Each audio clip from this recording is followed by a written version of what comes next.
Namasarvebhyaha Sarvesham Hardam Swagatam. We'll start the class by chanting the Mangala Stotras.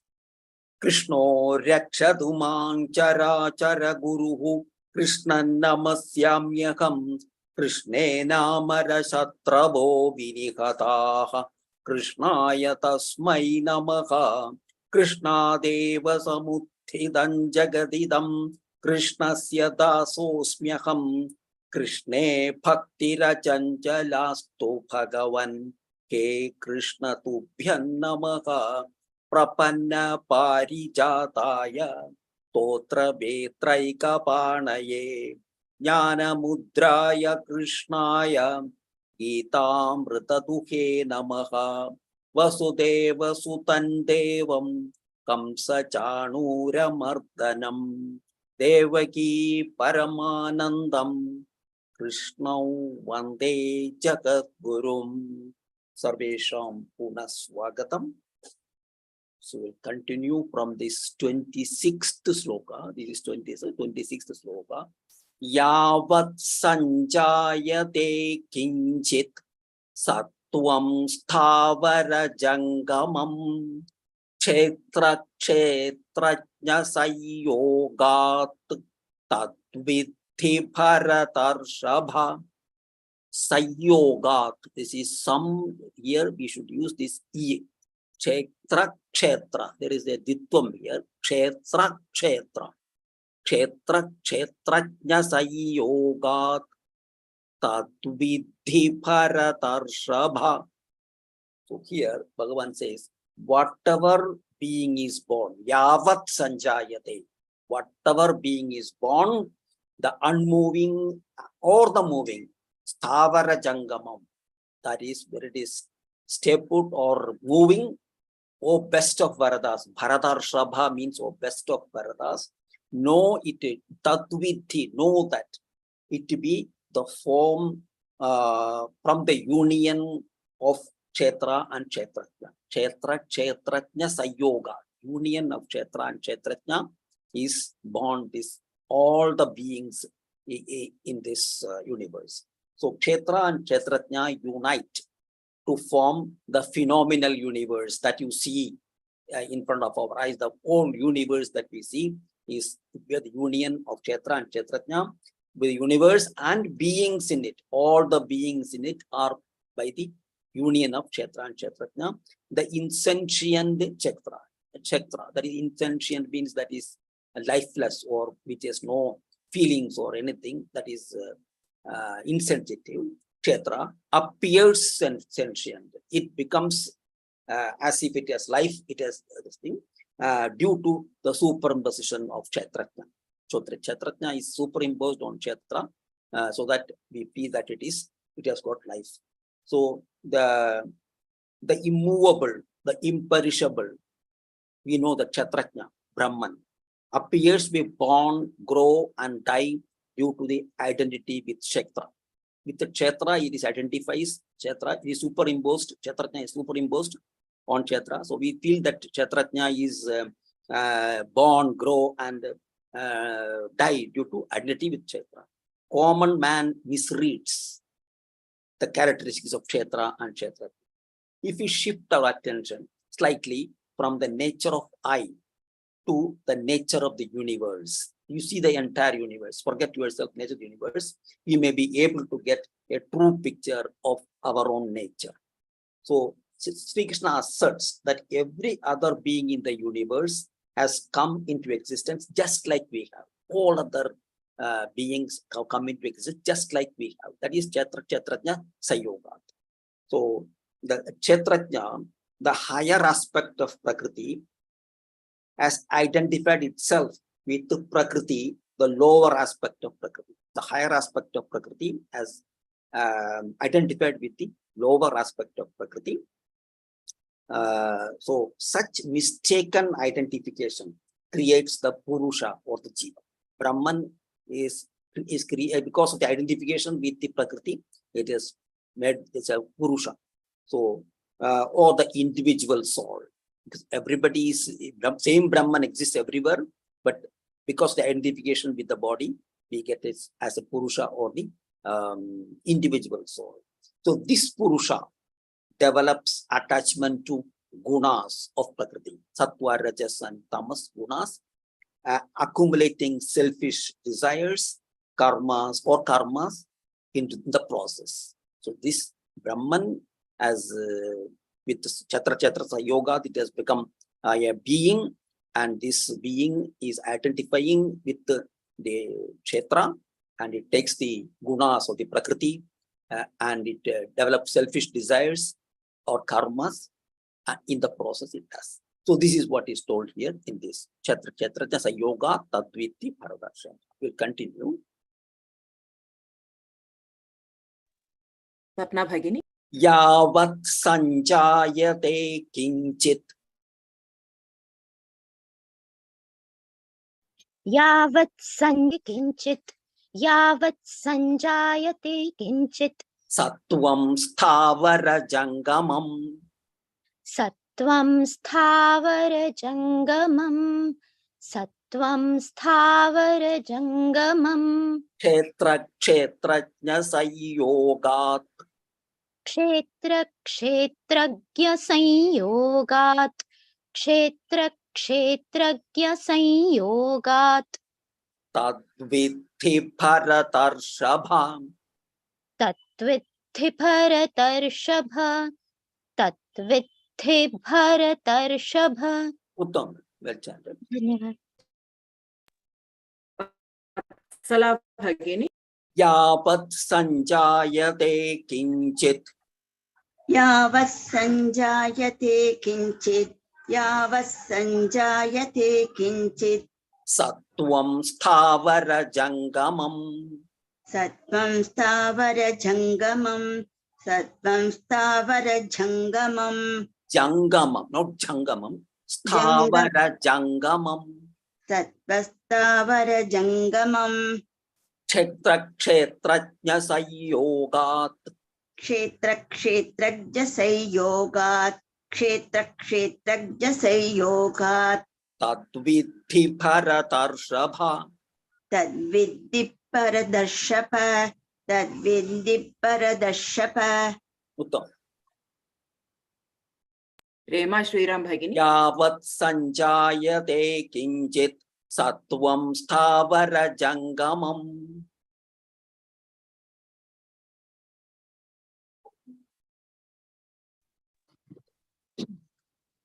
Yavat sanjayati kinchit sattvam sthavara jangamam.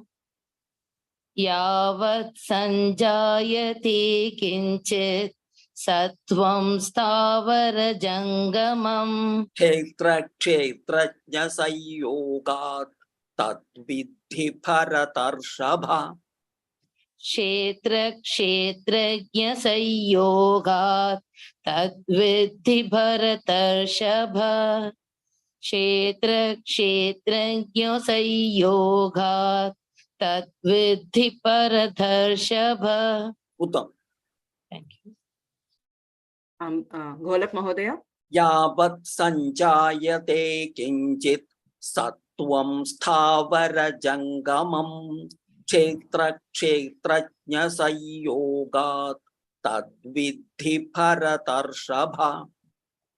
Yavat sanjayate kinchit sattvam sthavara jangamam. Kshetra kshetrajna sayogat tadviddhi bharatarshabha. Uttam. धन्यवाद सर. Hema Bhagini.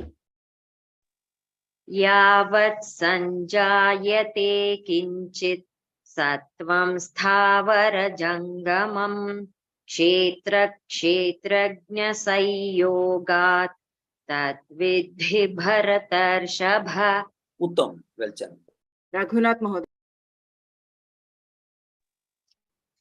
Yavat sanjayate kinchit sattvam sthavara jangamam kshetra kshetrajna sanyogat tadviddhi bharatarshabha.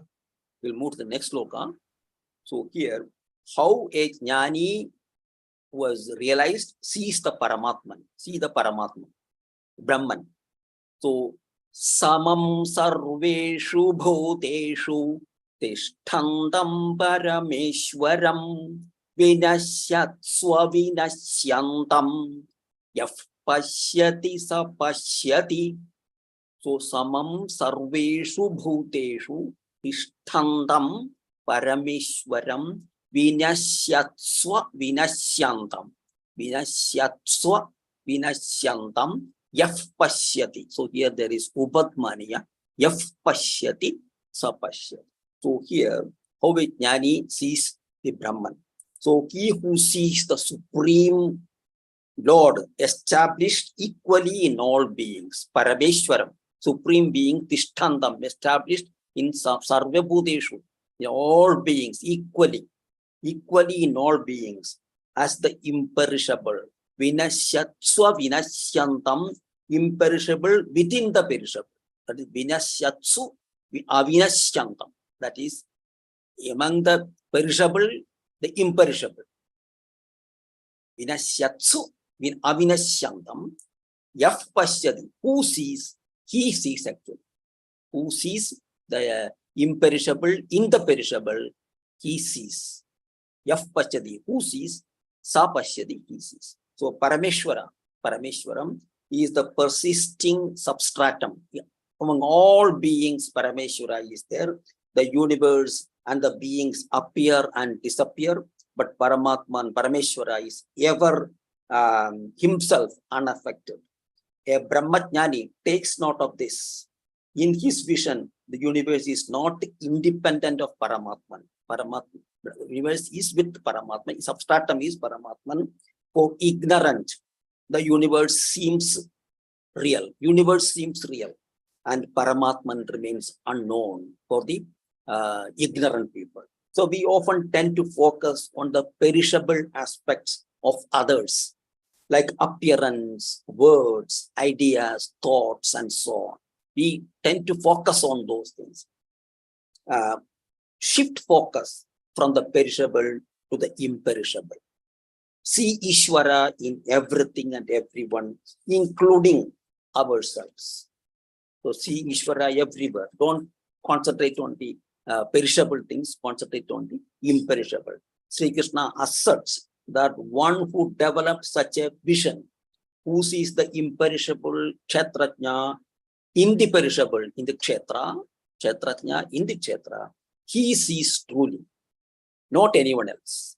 So who sees the imperishable in the perishable, he sees truly, really, he sees not anyone else. That's what Bhagavan says here. We'll continue. Pushpa Bhagini. Samam sarveshu bhuteshu. Samam sarveshu bhuteshu. Samam sarveshu bhuteshu. Tishthantam parameshwaram. Tishtantam parameshwaram. Tishtantam parameshwaram. Vinashyatsva vinashyantam. Vinashyatsva vinashyantam. Vinashyatva vinashyantam. Yaf pashyati sa pashyati. Yah pashyati sa pashyati. Yah pashyati sa pashyati. Uttam. Dhanyavad. Supriya Bhagini. Samam sarveshu bhuteshu. Samam sarveshu bhuteshu. Samam sarveshu bhuteshu. Tishthantam parameshwaram. Tishtantam parameshwaram. Tishtantam parameshwaram. Vinashyatsva vinashyantam. Vinashyasvam vinashyantam. Vinashyasva vinashyantam. Yaf pashyati sa pashyati. Yah pashyati sa pashyati. Yah pashyati sa pashyati. Uttam. Well done.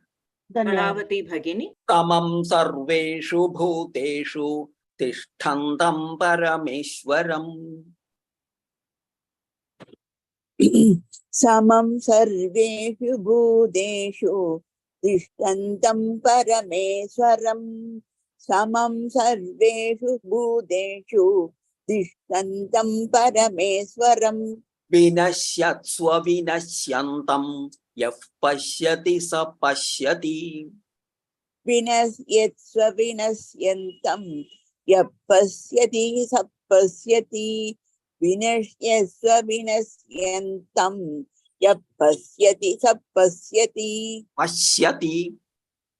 Pasyati. Shankara. Pash- Pashyati. Pasyati. Ma. Uttam. Pasyati. Yes, yes. Dhanyavad. Vinoda Bhagini. Samam sarveshu bhuteshu tishtantam parameshwaram. समं सर्वेषु भूतेषु तिष्ठन्तं परमेश्वरं समं सर्वेषु भूतेषु तिष्ठन्तं परमेश्वरं Vinasyatsva vinasyantam yaf pashyati sa pashyati. विनश्यत्स्व विनश्यन्तं यः पश्यति स पश्यति विनश्यत्स्व विनश्यन्तं यः पश्यति स पश्यति Uttam. That's all. धन्यवाद Lakshmi HS Bhagini. Samam sarveshu bhuteshu tishtantam parameshwaram vinasyatsva vinasyantam yaf pashyati sa pashyati. समं सर्वेषु भूतेषु तिष्ठन्तं परमेश्वरं विनश्यत्स्व विनश्यन्तं यः पश्यति स पश्यति. Uttam. धन्यवाद. Lakshmi Kiran Bhagini. समं सर्वेषु भूतेषु तिष्ठन्तं परमेश्वरं विनश्यत्स्व विनश्यन्तं यः पश्यति स पश्यति. Uttam. That's all. Anasuya Bhagini. समं सर्वेषु भूतेषु तिष्ठन्तं परमेश्वरं विनश्यस्त्व विनिश्यन्तं यः पश्यति स पश्यति. Uttam. धन्यवादः. Go to the next sloka. So here samam pashyan hi sarvatra samavasthitam ishwaram nahi nastyatmanatmanam tato yati parangatim. Here hinastyatmanatmanam. So here it is slightly atmanatmanam. That's all. Hinastyatmanatmanam tato yati parangatim. There is anuswara followed by this ga, kavarga. So will come parangatim. So here Bhagavan says, he who sees the Lord seated, the same everywhere, samavastitam ishwaram, sarvatra, samam pashyanti. He who sees the Lord seated the same everywhere does not destroy himself by his own self. Nahinasthyatmanatmanam, does not kill himself by his own self, and therefore he reaches or attains the supreme goal. Tato yati parangatim. He reaches the supreme goal. Paramgatim means supreme goal. He attains the supreme goal or reaches the supreme state. So he sees the Lord seated everywhere, samam pashyanti, or samam everywhere is the Lord is established everywhere, and does not, therefore he does not destroy his own self by his self. That person, that Atma will attain supreme state. So Bhagavan says, ignorance is the cause of all evils committed by man. Ignorance. So Bhagavan, previously also we have spoken about this, that Bhagavan says, always use your intelligence, buddhi. Use your buddhi and be ignorance free. Be ignorance free and use your intelligence always. This is everyone's responsibility. He has to use his intelligence and he has to be free from ignorance, as far as possible, free from ignorance. So the ignorance is the cause of all evils that committed by man. The worst is the belief that man is the body. He is the body and not the Atma. That is the worst ignorance, that the utmost worst ignorance is that. So we repeatedly take on this identification to the body, forgetting our true nature.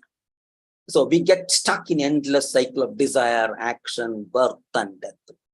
That this entry into the cycle of birth and death, this entry into the cycle of birth and death is referred to as killing one's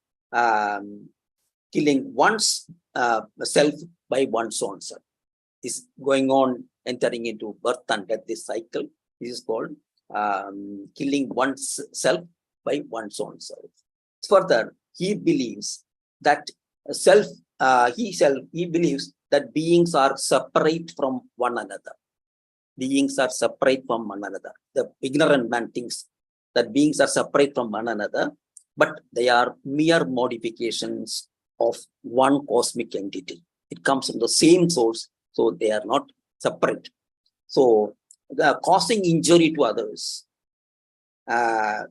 is because of this separateness. So we think that that person is separate, so we can cause injury to him. He will only suffer and we will not suffer. But it is not like that. All have Brahman in them. So causing injury to others is like causing injury to ourselves. So we cannot do that. So therefore, stop identifying with body, which is not ours. Body is not ours. Therefore, stop identifying with body, and it belongs to Prakriti. And it belongs to Prakriti, and will go back to Prakriti. Once our lifetime is over, it goes back to the Prakriti. So recognize Ishvara everywhere, and we will attain most supreme state of Brahman. Tato yati parangati.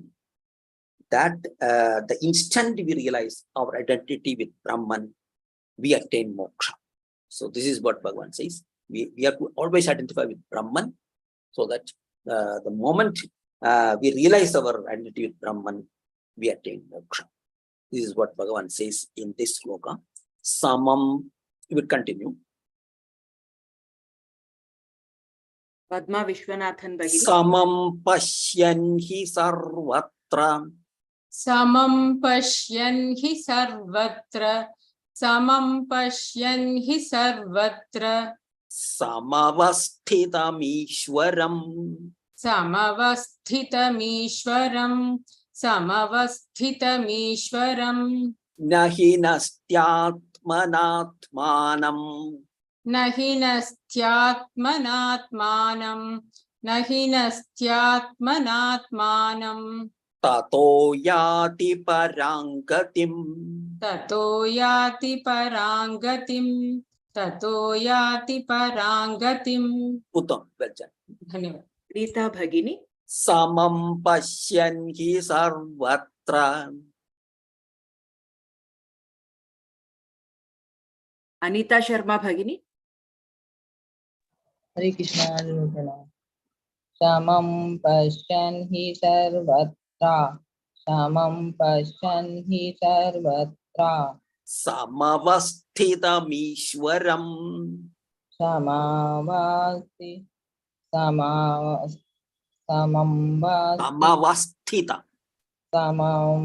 Samamvastitam Meeswaram. Samamvastitam Meeswaram. Nahi nastyatmanatmanam. Nahi natyatmatmanam. Nahi tva atmanam. Tato yati parangatim. Tato yantim param gatim. Tato yanti param gatim. Uttam. Krishna. Dhanyavadah. Vinoda Bhagini. Samam pashyan hi sarvatra. Samavasthitam Ishwaram. Samam pashyanniha sarvatra. Samavasthitam Ishwaram. Samapashyanniha sarvatra. Samavasthitam Ishwaram. Samam pashyan hi. Sorry. Samam Pashyanniha Sarvatra. Pashyanhi, pashyanhi, Pashyanhi. pashyanhi. Pashyanhi Sarvatra. Ah. Samavasthitamishwaram. Samam Pashyanhi Sarvatra. Samavasthitamishwaram. Nahi nastyatmanatmanam tato yati parangatim. Nahi nastyatmanatmanam tato yati parangatim. Nahi nastyatmanatmanam tato yati parangatim. Uttam. Dhanyawad. Anasuya Bhagini. Samam pashyanhi sarvatra samavasthidamishwaram. Samam pashyanhi sarvatra samavasthitamishwaram. Samam pashyanhi sarvatra samavasthitamishwaram. Nahi nastyatmanatmanam tato yati parangatim. Nahi nastyatmanatmanam tato yati parangatim. Nahi nastyatmanatmanam tato yati parangatim. Uttam. Dhanyawadamu. Gholak Mahodaya. Samam pashyanhi sarvatra samavasthidamishwaram nahi nastyatmanatmanam tato yati parangatim. Samam Pashyanhi Sarvatra Samavasthitamishwaram Nahi Nastyatmanatmanam Tato Yati Parangatim. Uttam. Dhanyawad. Meenakshi Bhagini.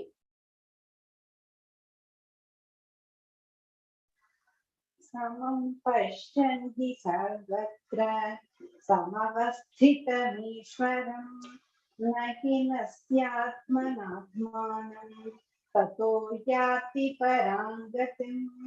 Uttam. Hema Bhagini. Samam Pashyanhi Sarvatra Samavasthitamishwaram Nahi nastyatmanatmanam Tato yati parangatim. Uttam. Go to the next sloka. So here we are see now. Prakrityaiva cha karmani kriyamanani sarvashaha yah pashyati tathatmanam akartaram sa pashyati. So here Bhagavan sees we have seen how to identify with Ishvara. We have seen in the previous 2-3 slokas how to identify. We have to see only Ishvara, Brahman everywhere. So that we have seen in the last 2 slokas. Now in these slokas, Bhagavan says how to detach from Prakriti. So we have to identify with the Brahman and to detach from Prakriti, because we cannot do both. We have to detach from Prakriti so that we can attach with the Brahman. So here that's what Bhagavan says here. Prakrityaiva cha karmani. He verily, really, certainly sees. Who sees that all actions are performed by Prakriti alone. Prakrityaiva cha karmani kriyamanani sarvasha. Oh, Prakriti is doing all the actions. Prakriti is responsible for all that. Yahpashi, who sees this? That Prakriti is doing all actions, and the self, tathatmanam akartaram. This is Atman is actionless. So yahpashyati sapashyati. Who sees that Prakriti is doing all these karmas, all these actions, responsible for all these actions, and Atma is akartaram, is actionless. Who sees this? He really sees. So Prakriti is inherent in Brahman. Prakriti is a power of Brahman only, Maya Shakti of Brahman only. So Brahman undergoes no modifications. Brahman undergoes no modifications. Prakriti or Shakti is full of activities. All actions, reactions, thoughts, logic, and so on happen in the realm of Prakriti. All this happen in the realm of Prakriti. We need to free ourselves from the activities of Prakriti and perform our duties with full attention and dedication.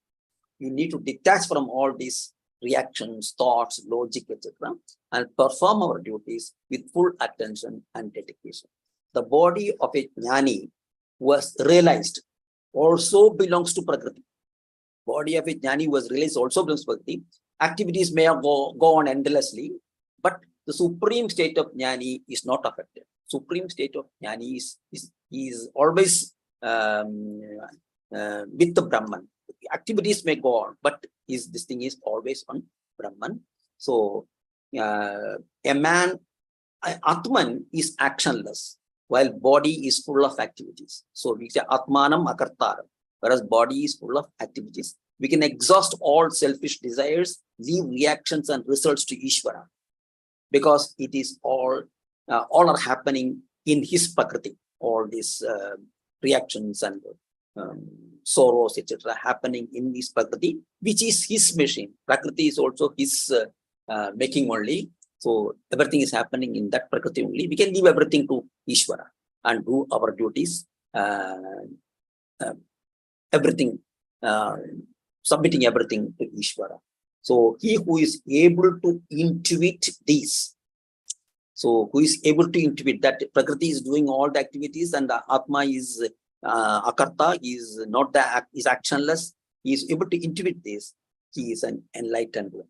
He is an enlightened one who can see this difference.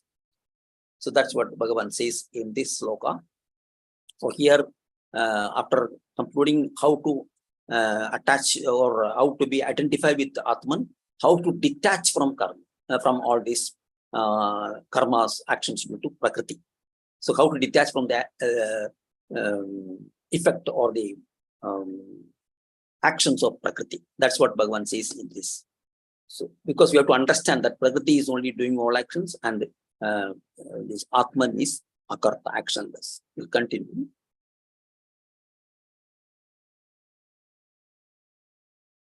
Vatsala Bhagini. Prakritya iva cha karmani. Prakrtyaiva cha karmani. Prakrtyaiva cha karmani. Kriyamanani sarvashaha. Kriyamanani sarvashaha.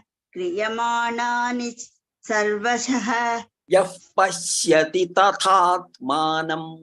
Yah pashyati tadatmanam. Yah pashyati tadatmanam. Tathatmanam. Tathat. Yah pashyati tathatmanam. Akartaram sa pashyati. Akartaram sapashyati. Akartaram sapashyati.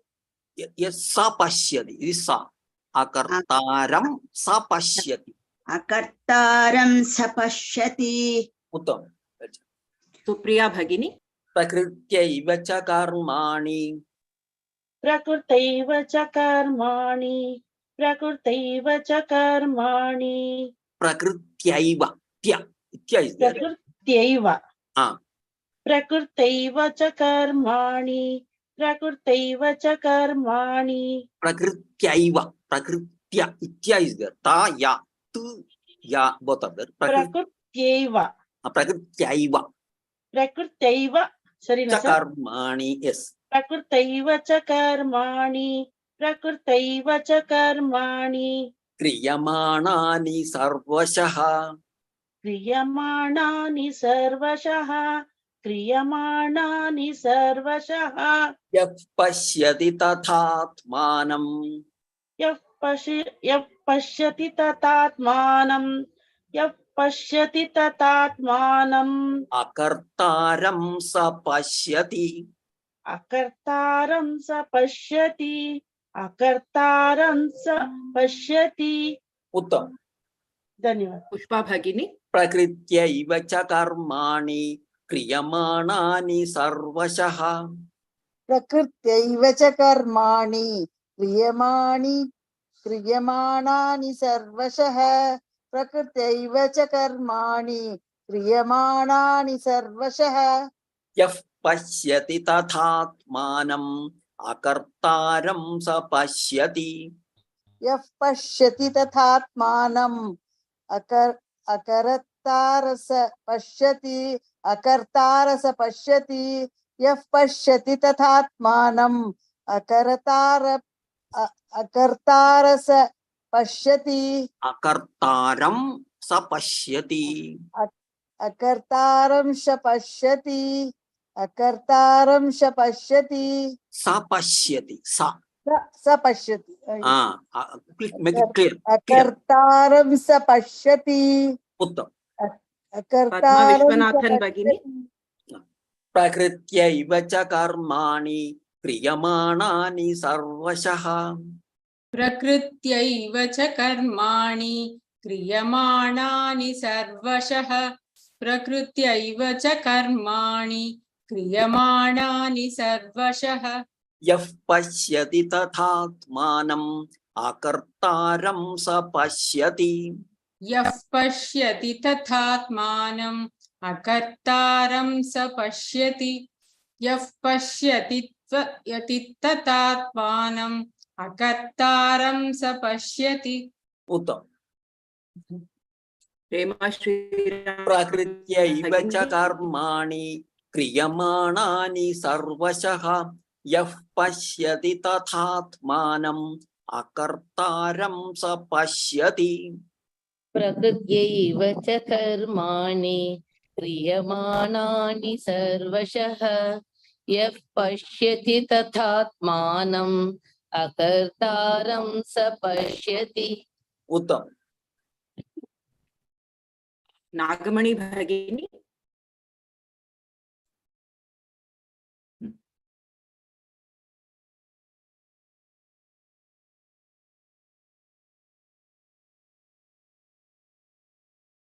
नागमणि भगिनी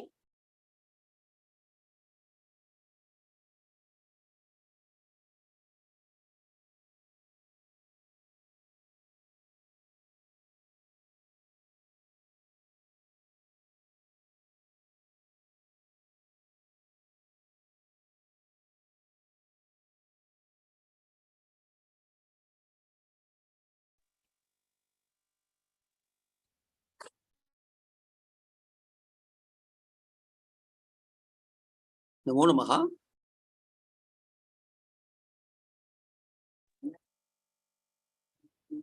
hello श्रूयते ma'am line वद्दा श्रूयते नागमणि भगिनी can you hear me Yes, Bhagini.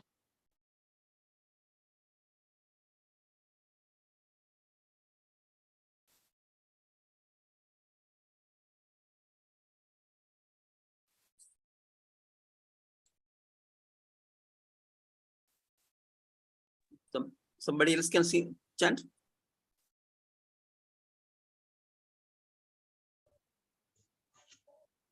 प्रकृतैव च कर्माणि क्रियमाणानि सर्वशः यः पश्यति तथात्मानम् अकर्ताकारं स पश्यति अकर्तारं स पश्यति अकर्तारं स पश्यति उत्तम मीनाक्षी भगिनी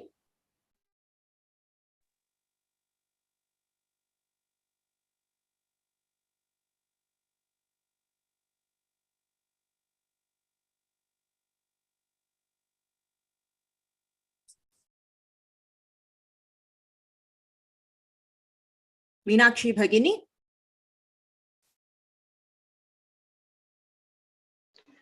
प्रकृत्यैव च कर्माणि. Can you hear me? yes yes प्रकृत्यैव च कर्माणि क्रियमाणानि सर्वशः यः पश्यति तथात्मानम् अकर्तारं स पश्यति. उत्तम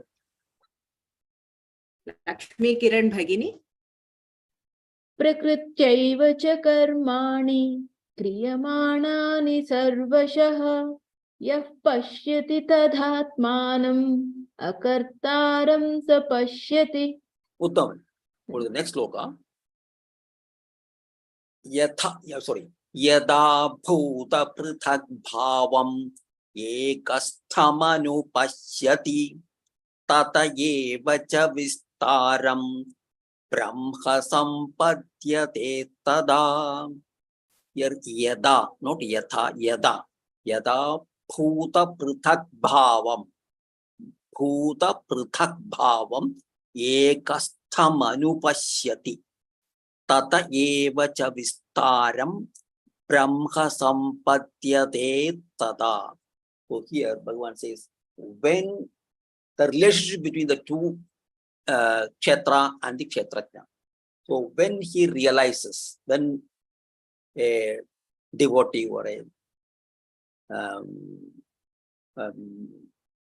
person realizes that the whole variety of beings, bhuta prithak bhavam, all variety of beings is established, ekastham anupashyati, that is established in the one, ekastha. All these varieties of beings are established in one, and it is only an evolution from that one. It is only an evolution from that. Everything is established in one, and it's only an evolution from that one alone. He then attains Brahman. When he realizes this, that everything is established in one thing and everything is an evolution, whatever he says, the variety is an evolution from that one alone, so that then he attains Brahman. So here, the inscrutable, that is undefinable in Maya or Shakti or Prakriti, inherent in Brahman, it is in Brahman, manifests as different beings, all resting on Brahman only, all resting on Brahman only, Brahman alone. Neither the beings nor the Shakti is extraneous to Brahman. Everything is in Brahman only. So this is what is Bhagavan saying in this. So the three gunas, Sattva, Rajas and Tamas, are the building blocks of the variety we see, and these gunas have been evolving, changing, combining with each other. These gunas, all this is the variety we see is because of these gunas. Prakriti and the three gunas are the powers of Ishvara himself. Prakriti as well as the gunas are also the powers of Ishvara only. Everything is Ishvara's Maya only. Ishvara is in purest form, is infinite and all-pervading and resides in everyone, as I, the self, is residing in everyone. All the variety we see is an upadhi. We have seen the limitation or the condition of the self. All these are upadhis. They are all only mere manifestations only. They are not the real thing. See the Ishvara, the self, in all diversity. See Ishvara in all diversity. Focus on I, who is constant and not on diversity. Focus on I, that the Brahman everywhere, and not on diversity. The knower of this truth becomes a Brahmajnani. As fire and heat are one and the same, fire and heat are one and the same, Brahman and Shakti are also the same. Shakti or the Prakriti or the Maya, same. Because fire and heat are the same thing, the same effect is there. Similarly, Brahman and Shakti are also same. This is what Bhagavan says here. So we'll continue. Padma Vishwanathan Bhagini. Yada bhuta prithak bhavam. Yada bhuta prithak bhavam. Yada bhuta prithak bhavam. Ekasthamanupashyati. Ekasthamanupashyati. Ekasthamanupashyati. Tatayeva cha vistaram. Tatayeva cha vistaram. Tatayeva cha vistaram. Brahma sampadyate tada. Brahma sampadyate tada. Brahma sampadyate tada. Uttam. Dhanyawad. Vatsala Bhagini. Yata bhuta prithak bhavam. यथा भूत पृथक् भावम् यथा भूत पृथक् भावम् Ekasthamanupashyati. एकस्तमनुपश्यति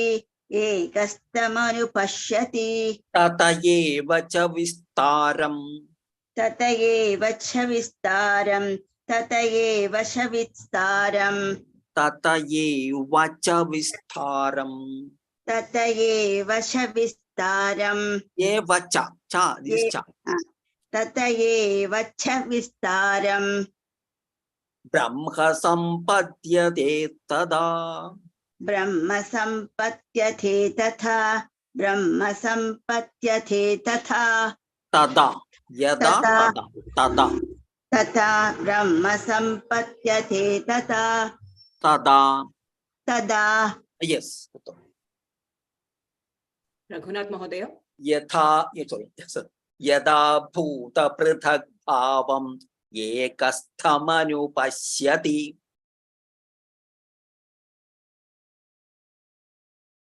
Raghunath महोदय यदा भूत पृथक् भावम् एकस्थमनुपश्यति यदा भूत पृथक् भावम् एकस्थमनुपश्यति तत एव च विस्तारम् ब्रह्म सम्पद्यते तदा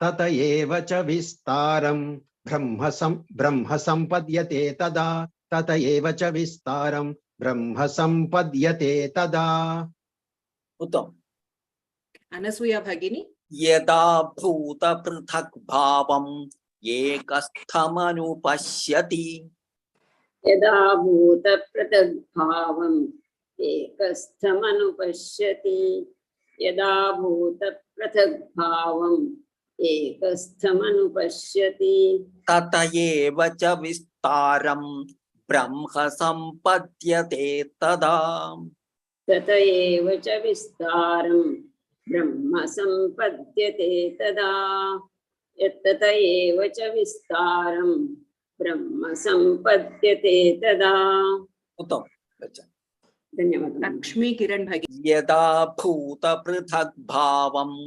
एकस्थमनुपश्यति तत एव च विस्तारम् ब्रह्म सम्पद्यते तदा यदा भूत पृथक् भावम् एकस्थमनुपश्यति तत एव च विस्तारं ब्रह्म सम्पद्यते तदा उत्तम रत्ना बालदुआ भगिनी यदा भूत पृथक् भावम् एकस्थमनुपश्यति तत एव च विस्तारं ब्रह्म सम्पद्यते तदा उत्तम गच्छामि लक्ष्मी HS भगिनी यदा भूतपृथग् भावम् एकस्थमनुपश्यति तत एव च विस्तारं ब्रह्म सम्पद्यते तदा उत्तम we'll try to chant this 5 slokas we have done today.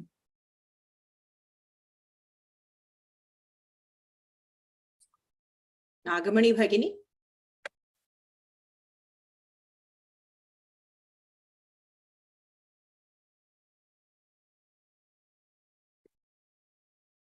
Gholap महोदय यावत् संजायते किंचित् सत्वं स्थावर जंगमं क्षेत्र क्षेत्रज्ञ संयोगात् तद्विद्धि भरतर्षभ क्षेत्र क्षेत्रज्ञ संयोगात् ओके क्षेत्र क्षेत्रज्ञ संयोगात् तद्विद्धि भरतर्षभ उत्तम विनोदा भगिनी समं सर्वेषु भूतेषु तिष्ठन्तं परमेश्वरं विनश्यत्स्व विनश्यन्तं यः पश्यति स पश्यति रेमा श्रीराम भगिनी समं पश्यन् हि सर्वत्र Samavunda. समवस्थितमीश्वरं न हि नस्त्यात्मनात्मानं ततो याति परां गतिम्। उत्तम. हेमा भगिनी प्रकृत्यैव च कर्माणि प्रकृत्यैव प्रकृत्यैव च कर्माणि क्रियमाणानि सर्वशः यः पश्यति तथात्मानम् अकर्तारं स पश्यति। उत्तम. लक्ष्मी HS भगिनी यदा भूतपृथग्भावम् एकस्थमनुपश्यति तत एव च विस्तारं ब्रह्म सम्पद्यते तदा. Uttam. Well chanted. So we'll conclude the Samapayamata. We'll conclude by chanting the Shanti Mantra. Om Purnamadah Purnamidam Purnat Purnamudachyate Purnasya Purnamadaya Purnamevavashishyate. Om Shanti Shanti Shanti. धन्यवादः. पुनर्मिलामः. राम राम राम. धन्यवादः धन्यवादः महोदय. धन्यवादः महोदय. धन्यवादः महोदय. ಧನ್ಯವಾದ ಧನ್ಯವಾದः ಮಹೋದಯ. ರಾಮ್ ರಾಮ್ ಮಹೋದಯ. ಮಹೋದಯ. धन्यवादः महोदय. धन्यवादः.